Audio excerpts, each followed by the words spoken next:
So maybe you could talk us through, what is MindSpace and how should people think about using it? Well, MindSpace is the gene code of human society. It's the ultimate tool to design behavioral change intervention, the tool for social engineering in a good sense of the word. What I said before means that when we design interventions to change behavior, essentially we need to be mindful about engaging not just the reflective system 2 thinking, but also automatic system 1 thinking, speaking more to Homer Simpson as he's making a lot more of the decision making, I think. So MindSpace is a mnemonic of 9 techniques that can influence our behavior in automatic ways. And it was developed by behavior experts, myself, and published in a peer-reviewed journal. And there's a strong evidence in the field of behavior supporting the individual techniques. And we've been testing techniques across the whole domain of policymaking, from education, environment protection, healthcare, finance, you name it. And also many business applications. A lot of private companies are using MindSpace as their guiding framework to design campaigns, marketing campaigns, design organizational change, and so on. And it's very practical, easily applied to many traditional activities to enhance the impact that we have on human action. And so MindSpace brings together a large body of literature on contextual influence on human behavior. And it's important to note that there is a significance to the order of the 9 techniques. There is no significance to the order of the 9 techniques. You can apply them in any random combination. But MindSpace stands for messenger, incentives, norms, defaults, salience, priming, affect, commitments, and ego. So messenger essentially means that we are heavily influenced by who communicates the information, not what the information is about. We automatically defer to formal sources of authority. We act more likely on information when the messenger is similar to ourselves, somebody like me who speaks the same way, behaves the same way. And we also affected by the feelings of the messenger, by the status of the messenger. For example, people listen to advice and follow advice by advisors who have similar values, shared goals, and similar intentions, the same sex and age. But if I imitate overtly or covertly your actions as we stand in front of each other, you're more likely to like me because he's a bit like me. For example, you can do that in sales. So turning good advice into action, breaching the intention-action gap is well done by messengers, effective messengers. So moving on briefly, next principle is incentives. Our responses to incentives are shaped by predictable mental shortcuts, such as strongly avoiding losses and others. So we dislike losses more than we like gains of equivalent amount. We are loss averse. We also value an incentive depending on where we see it from. Is it more expensive than something or cheaper than something that we have in our mind, our mental anchor or other price in the environment? We are more prone to overestimate small probabilities when we encounter stochastic situations or a gamble of some kind. And we can imagine the events panning out in our favor and we overestimate small chances to win big amounts. That's why lotteries are so effective to change behavior. Give people a small chance to win amount of money and they go for it as a tool to change their behaviors. We often pay participants in our experiments, in our interventions with lottery tickets. And finally, another incentives related behavioral law or principle is our consistent desire to live for today at the expense of tomorrow. So give small incentive immediately now and here, and people are more likely to do something and be motivated. So yes, in your interventions, definitely use the incentives principle, design lotteries, put money in an account, and they can lose some of this money if they don't behave, and so on. And this will be a very effective way to influence their actions. And the third principle for MindSpace is called norms. We are strongly influenced by what others do. We imitate other people and people like us. We imitate what they do. We do what they value. And often we are not aware that we do so.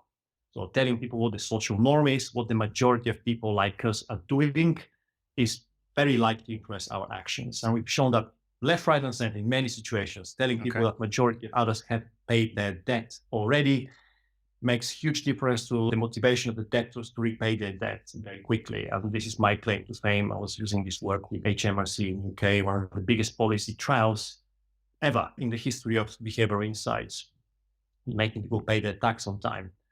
But there are other applications in health and customer behavior understanding. The next principle from the MindSpace sequence is defaults. We go with the flow of preset options. We regularly accept what the default setting is, what the status quo is. If you make people automatically enrolled into a pension or organ donation program, they're very likely that they're never going to go opt out. And if you are giving them a choice to opt in into something, people procrastinate, delay, they feel sense of future regrets, changing the current status quo, and that's why they never opt in into a pension or some kind of a customer program or pension of investment or organ donation program and so on.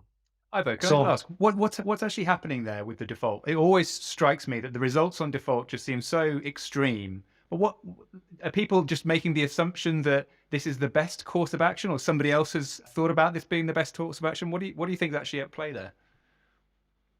well, there are many theories why defaults work, but the most famous one, most accepted one, is because we have a sense of loss. We are going to lose the status quo, whatever the current status quo, the current default is. You're not investing in pension, and you feel like if you start investing in your pension or you start doing something else, for example, putting money aside a rainy day, this is going to bring you a regret and you're losing the current situation, whatever the current status quo is, the current default is. It's kind of a sense of losing something or regretting it later. Another theory is that we think that the default is the social norm, is the accepted wisdom, is the recommended option. And maybe both are true. I can't argue now for or against one or the other, but what I know for sure, the default is extremely effective way. When in doubt, use default. It's a silver bullet at behavioral change. There's something about human nature, the fact that we tend to procrastinate acting, even when we know that acting is in our favor. There's our sense of inertia and desire to continue with the ongoing habits of everyday life is what really powers, puts fuel in the effectiveness of the default technique. And so if you had so if you had limited time and budget and you had to sort of roll the dice, if you like, on one of the MINDSPACE techniques, would be defaults be the one that you sort of suggest people start with first? Is there if there's a way you can make that desired behavior the default, that's a good place to start? Absolutely. It's by far the most effective techniques in behavioral change in general. Also talking about reflective techniques, more kind of a persuasive techniques, or like goal setting and planning and providing information about the consequence from your behavior, purely engaging system to rational thinking, including those messages and those kind of families of techniques. Again, defaults comes on top because we see, for example, in retirement saving, when people are auto-enrolled in pension, for example, 86% remain in the default pension group. And when you ask them to make an active choice, join a pension, 49% choose the pension. You're talking about almost doubling the number of people actually joining. In Sweden, even more shocking example was when people auto-enroll in a pension, the whole nation, right? And then quite interesting, the government said, well, we have 456 investment plans available to you to choose from, but we have to choose one for everybody by default because you can't start a pension without a default of some kind, some investment you put your money into. But please make a choice. And they beamed on television and billboards and radio campaign, make a choice. After 3 years of national campaigning, 92% of the nation chose the default plan, remained in the default investment plan. I mean, there's no way you can explain that about people who really like this little one of the 456 plans that the government had available. I mean, some plans are more some riskier, some are more safer, with a shorter horizon, with a longer horizon of your pension investment returns, whatever. You cannot explain that with some kind of a stable beliefs and values and attitudes towards investing, risk and money in the future and time horizons. It's just extraordinary, the impact of the default. So yeah, when in doubt, use defaults. And the next principles for MINDSPACE is salience. Our attention is drawn to what is novel, what seem relevant to us, essentially. So our behavior is greatly influenced by what our attention is drawn to. And we're more likely to focus our attention on something that we understand, something simple. And well, the more we understand something, the way it's presented to us, the more likely to pay attention to it. And we pay attention also to things that relate to our personal experiences, that I can really say, oh, yes, I've seen that before. I experienced something like it. You kind of zoom in on this information, and you'll be surprised how much is left out, even if it's in front of our eyes. Shocking, really. So use the salience principle to make changes on what people pay attention and what kind of decisions they make as a result of it. And so the next principle is priming our acts are influenced by subconscious cues that into our memories and make certain information more accessible, but on the back of our head. So we cannot really see it with our mental eye, but it's still there lurking in the background and can always flip into our decision making and influence our choices. Exposing people to words can prime their behavior, exposing them to sounds, smells, any kind of information. I'm curious on this one. So some of the viewers might have heard about this idea of the replication crisis that's happened within behavioral science, and priming's kind of one of those areas where, you know, they've tried to recreate some of those sort of seminal studies, and it's been challenging, maybe for a number of different reasons. I mean, where do you stand on that? Should we forget about priming, or is it just a new way of thinking about it? Well, it's a new way of thinking about it, but the problem of priming is that it's very contextual. As everything about human behavior, as I said before, we are heavily influenced by the context. So it's extremely important when you're trying to replicate these studies is to actually replicate the context. And the context also includes the mindset of the people walking into the room or walking down the corridor where they're exposed to this priming stimulus, right? So it's extremely difficult to replicate the context because the context, the environment, the situation is very rich. And part of the problem, and also the mental context as well of the people going through this experiment. I think this is the challenge for replication, but many of the priming experiments have replicated, some haven't. I have a very famous experiment where they're trying to make people wash their hands, clinicians, nurses, and patients in hospitals. So instead of providing information about the benefits of washing your hands with alcohol gel that you see on the hospital walls, we kind of release a smell of citrus fruit like lemons, oranges, which reminds people subconsciously about hand washing liquids, the ones that you use in the toilets, which triple the rate of people actually hitting the dispenser, rubbing their hands with a hospital gel. And this is extremely important during COVID now, of course. But yeah, so triple the rate. Nobody was aware of the influence of the smell, but subconsciously somebody was priming or reminding them about hand hygiene and their habits of washing their hands. So we did that in Miami. We could not replicate that in Birmingham. It turns out in Birmingham, the barrier to the behavior, hand washing behavior, was different. They are all very keen and they remember they had to wash their hands, contrary to their American colleagues who actually needed a reminder because they wanted to wash their hands, but they couldn't remember because of a busy hospital. In Birmingham, they knew how to wash their hands, but didn't want to wash their hands because they didn't believe this is the enforced cultural norm within the organization. And that's why our priming experiment didn't work. They didn't need any reminder. What they need is kind of establishing new organizational norms of behavior. And this is the pinnacle of behavioral science. You need to understand your audience, dissect their minds, and figure out why they're not doing what they're meant to be doing and attack this problem with one of the mind's techniques or one of the techniques within each of the MINDSPACE categories. Because it's important to find the right switch for the behavior. Just on priming, I'm just curious about how you think about that. So is it the idea that we have these sort of patterns of behavior that are sort of sitting there and activated, and then suddenly the prime kind of somehow turns the electricity on into those particular circuits, and then they're just a little bit readier to fire in a new situation? What's a way that the audience could sort of just put into context that idea of priming and what's actually happening beneath the surface?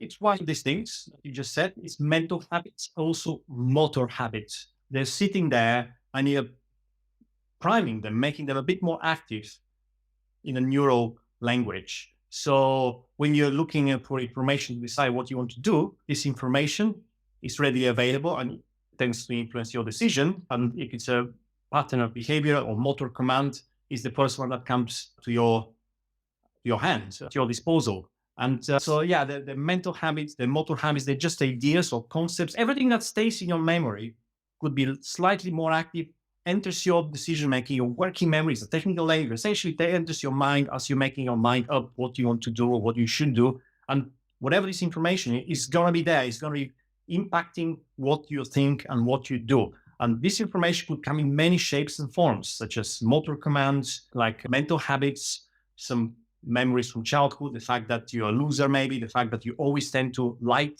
this product or that manager, that could be a mental habit that is triggered by the priming information, or it could be just a concept. Red, oh, something dangerous, or green, I'm allowed to walk or allowed to do something, or blue, relax. Simple color can actually change how you make a choice. So Priming is a rich set of influences, but broadly, all of them rely on the same psychological mechanism. You make certain things from your memory, all kinds of memories, motor images, facts, and patterns of thinking, etc. You make them more available to enter your consciousness or your decision-making process. Bang, they impact your choice and actions. So yeah, moving on. A from MINDSPACE stands for affect. Affect, our emotional associations can powerfully shape our actions. And this is a no-brainer. I'm not going to insult your intelligence telling you that provoking emotion has been shown to change all kinds of behaviors. Just look at the images on cigarette packages, right? So it puts you off, sense of disgust, and humor, sadness, expected regret, anger. These emotions can shape choices quite quickly. It's something called affect heuristic. You think that you're making a rational decision based on the information in front of you, but in fact, you make a decision based on the emotional response that the information provokes in you. But you told me about a study, I think it was based in Croydon or Brixton, where they were trying to reduce antisocial behavior with some of the imagery that they used in graffiti in the area. Do you remember the study? Could you share a little bit about that? Oh yeah, this is with baby faces. Yeah, the baby face. Yeah. That's right. Yeah, that's a funny one. Yeah, what they found is that evolutionary round faces, big eyes, the typical Mickey Mouse shape imitate the baby's head. And the shape of the baby head is actually designed by nature to provoke sense of nurture and care. Apparently, people must have killed their babies when they had resources to take care of them. And they just said, well, hang on a minute, you can't just kill your babies. From now on, you should feel a sense of nurturing and respect and caring feelings when you see this round head and big round eyes in front of you. And yeah, the ones who did feel nurture and care and respect for the babies, they evolved and their genes survived. The ones who started banging the heads of their babies on the head, they didn't survive, or their genes didn't propagate. So yeah, this kind of sense of nurture that the baby face provokes and the Mickey Mouse or the manga, if that's your thing, they're quite powerful. And what colleagues of mine did in different parts of London, but they started in Greenwich. They wanted to reduce antisocial behaviors. And so they painted the metal shop shutters at one part in Greenwich with babies' faces. They sampled local kids from the area. They took pictures of the local kids and then they used them as models for these baby faces. And that reduced antisocial behaviors. People didn't want to speak on a baby. They didn't want to destroy the graffiti paint on these baby faces or do antisocial acts. They're feeling sense of nurture and care. And talking about provoking emotions, another evidence-based intervention to reduce antisocial behaviors is music. Like Mozart, Debussy, particularly calming music. I think the London Tube, the Underground, and certain areas, council estates in London, some rough areas as well, and also McDonald's did trials when they're beaming music. It makes people calm down, triggers different types of emotions. So there's a significant decrease in the number of antisocial behaviors in the area. And the most beautiful thing about music is because it's beautiful, but not only this is just beautiful and provokes aesthetic feelings, but also you cannot avoid it. You can turn your attention away, remember the salience principle, and not see something. But music comes into your head from all sides. You can close your eyes, you can turn around, you can run away, but you're still going to hear the sound. The same with smells. Same with smell, yeah. So when in doubt, use music. It's definitely going to penetrate the head of the person you're targeting. Superb. And tell us a bit about commitment then. Yeah, C is for commitments. We seek to be consistent with our public promises, and we also tend to reciprocate acts. So it's very simple. You set up a goal, you create a plan to achieve the goal, and then, then what? Well, the person who sets up a goal and declares that they're going to achieve this goal, they're more likely to do it. It's one of the social techniques or sets of techniques that we use quite a lot because people don't want to lose face, broadly speaking, and they don't want to disappoint others. Apparently, evolutionarily speaking, the ones who disappointed the tribe didn't survive long. So we need to fulfill your group commitments, and the act of writing a commitment can increase the likelihood of being fulfilled, the commitment. And a common method for increasing the costs for failure is also to make the commitment public. We use it a lot. It's a really effective way, and reciprocation is a form of commitment. So if another way to make somebody feel committed to do what you ask them to do is to do a little favor for them in advance, and they feel reciprocated. They feel the need to reciprocate your favor. So I did something nice. I booked you an appointment well, for your job center meeting, we've done that before, or book your appointment for the dentist and send them a special card with a thank you message maybe, or give them a little present of chocolates and God knows what. That makes the person committed to reciprocate your kindness, and they're more likely to do what you ask them to do. There are other ways of committing people, but just to wrap up now, I'll give you the final element or principle of MINDSPACE is ego. E is for ego. We act in ways that makes us feel better about ourselves. We also have this desire for positive self-image. So we tend to behave in ways that support the impression of positive and consistent self-image. And for example, instead of telling people about cancer, when they go on the beach, show them images of aging skin, which evidence shows is more likely to make them use sun protection. Right? So if you want to sell sun protections in Spain or in UK, especially during these heat waves here, show people images of aging, wrinkled skin, and they're going to run to the shop instead of telling you, oh, melanomas, be careful about skin cancer, whatnot. Another way to use the ego principle is put more expectation on people. The greater the expectation placed on people, the better we perform. We just want to fulfill the expectations placed upon us, not disappoint, to keep self-image in the mind of the person. He must put a lot of in me, beliefs in me. That's why he has these high expectations of me. Therefore, I should not disappoint. I should keep my positive image consistent. So there are many other ways to use MINDSPACE. So I strongly recommend just go online, just Google MINDSPACE, and it's one of the most downloaded government reports by far. One of the most frequently downloaded government reports. And also we publish papers, we publish applications, companies use it. It's quite rich. It's not just 9 techniques, it's 9 sets or 9 categories of techniques. Each one of these breaks down into several behavioral laws, so you can use them to design whatever you're designing. Marketing campaign, organizational change, policy intervention, public health campaign, you name it. Super. Love it. Ivo, thank you so much. Really, really fantastic to hear your rundown on MINDSPACE there. I know that I've heard that before, but I'm sure for anybody that hasn't, that's really eye-opening. So I'll put a link in the description here to the MINDSPACE paper so people can go and check that out.